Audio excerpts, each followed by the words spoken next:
Hi friends, welcome to movie updates and reviews. మీకోసం Devagudi movie review తీసుకొచ్చాను guys. ఇది మనకు ప్రెజెంట్ సన్నెక్స్లో స్ట్రీమింగ్ అవుతుంది గైస్. మూవీ చూడడం జరిగింది. మూవీ ఎలా ఉందో ఈ రోజు తెలుసుకుందాం గైస్. స్టోరీలోకి వెళ్తే హీరో విలన్ వాళ్ళ ఇంట్లో పనిచేస్తుంటాడు గైస్. అంటే విలన్కి ఏ ఆపద వచ్చినా తన ముందు నిలబడి ఎదుర్కొంటాడు. ఒక అనుచరుడుగా తన దగ్గర పనిచేస్తుంటాడు విలన్ దగ్గర హీరో. అయితే హీరో వాళ్ళ డాడీ చనిపోతాడు ఒక గొడవలో. అయితే హీరో ఇంకా విలన్ దగ్గరనే పనిచేస్తాడు గైస్. విలన్కి ఒక కూతురు కొడుకు అయితే ఉంటారు. మంచి ఫ్రెండ్షిప్ అయితే ఉంటుంది. స్నేహితులు అయితే ఉంటారు ముగ్గురు. అలాగే విలన్ కూతురు ఎవరైతే ఉంటారో తనే హీరోయిన్ అయితే ఉంటుంది. తను హీరోయిన్ అయితే ఇష్టపడుతుంది గైస్.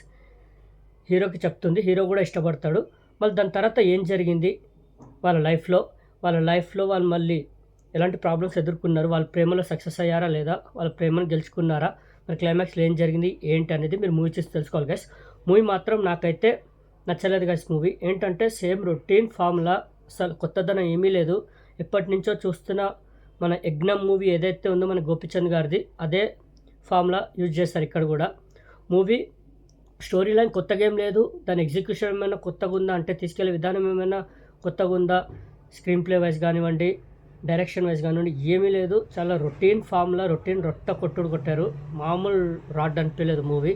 ఏంటంటే కొన్ని చోట్ల ఎమోషన్స్ బాగా వర్కౌట్ అయ్యాయి. ఏంటంటే ఫ్రెండ్షిప్ గురించి ఏదైతే కొన్ని పాయింట్స్ ఉంటాయో, కొన్ని సీన్స్ అయితే ఏవైతే ఉంటాయో అవి కొద్దిగా ఎమోషనల్గా బాగా వర్కౌట్ అయ్యాయి. హీరో తన దాంట్లో తనైతే చాలా బాగా చేశాడు. పర్ఫార్మెన్స్ మాత్రం హీరో చాలా బాగా ఇచ్చాడు. హీరోయిన్ కూడా చాలా బాగా చేసింది. ఇంకోటి హీరోయిన్కి బ్రదర్లా చేసిన అతను కూడా చాలా బాగా చేశాడు. మిగతా ఆర్టిస్టుల పర్ఫార్మెన్స్ కూడా చాలా బాగున్నాయి. బట్ ఏంటంటే మూవీ రొటీన్ ఫామ్లో ఉండడం వల్ల, రొటీన్ స్టోరీ ఉండడం వల్ల పెద్దగా మనకి ఇంట్రెస్ట్ కలగదు మూవీ మీద. ఎక్కడ మనకి ఇంప్రెసింగ్ సీన్స్ కూడా ఏమి ఉండవు. ఎక్కడ మనకి ఎంటర్టైన్మెంట్ ఉండదు. యాక్షన్ సీక్వెన్సెస్ కూడా పెద్ద గేమ్ లేవు. సెకండ్ హాఫ్కి వచ్చేసరికి కొద్దిగా ఎమోషనల్గా బాగా వర్కౌట్ అయింది. క్లైమాక్స్కి వచ్చేసరికి మూవీ ఎమోషనల్గా ఎండ్ అవుతుంది. అది బాగా అనిపిస్తుంది. అంటే ఎమోషనల్గా బాగా వర్కౌట్ అయింది క్లైమాక్స్కి వచ్చేసరికి.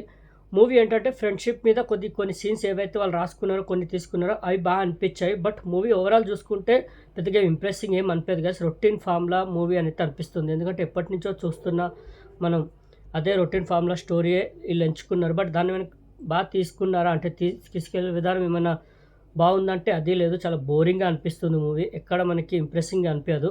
స్టార్టింగ్ సీనే మన అరవింద సమేత వీర రాఘవ మూవీ ఏదైతే మన జూనియర్ ఎన్టీఆర్ గారిది ఉందో ఆ ఫైట్ సీక్వెన్స్ లాగానే డిజైన్ చేశారు. ఫస్ట్ ఫైట్ అంటే ఆ సీన్ అలాగే ఉంటుంది. అది చూస్తే నాకు అదే గుర్తుకొచ్చింది. ఆ డైలాగ్ స్వాగ్ కానివ్వండి, ఏదైతే వాళ్ళు మాట్లాడే స్లాంగ్ కానివ్వండి, అది అలాగే అనిపించింది.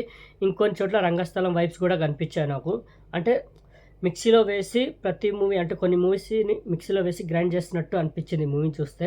బట్ రొటీన్ ఫామ్లో ఉన్నా కూడా మూవీ కొద్దిగా తీసుకెళ్లే విధానం కొద్దిగా ఎంగేజింగ్గా కానివ్వండి, ఎంటర్టైనింగ్గా కానివ్వండి, ఇక్కడ బోరింగ్ లేకుండా తీసుకెళ్ళి ఉంటే ఒక వాచబుల్ మూవీ అయి ఉండేది. బట్ మూవీ ఎక్కడ మనకి ఇంప్రెసింగ్గా అనిపించదు. చాలా బోరింగ్ అనిపిస్తుంది. పర్ఫార్మెన్స్లు బాగున్నాయి, కొన్ని చోట్ల ఎమోషన్స్ బాగా వర్కౌట్ అయ్యాయి. ఫ్రెండ్షిప్ గురించి కొన్ని చోట్ల బాగా అనిపించింది.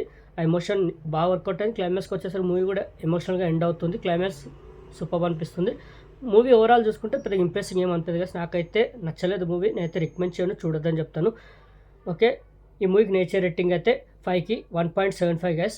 ఓకే, మరిన్ని మూవీ అప్డేట్స్ కోసం, రివ్యూస్ కోసం please like and subscribe movie updates and reviews guys. Thank you.